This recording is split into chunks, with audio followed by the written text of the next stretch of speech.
again, you're going to have some really seriously wide markets at the opening here.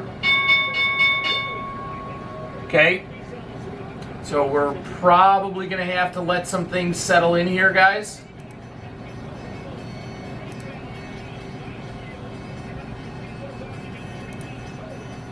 Okay, guys, I'm going to put an exit signal in target right now at your discretion. Looks like it's trading around 25 cents right now.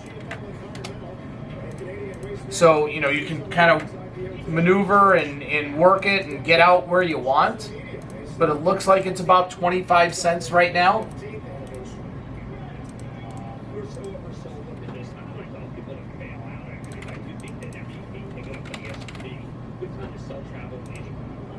Okay, Dow is up 622.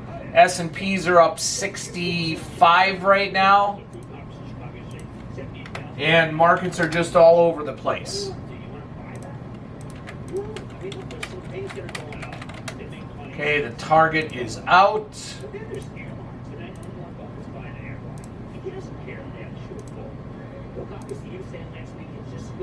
Okay, Dollar Tree, market's too wide to trade on that right now.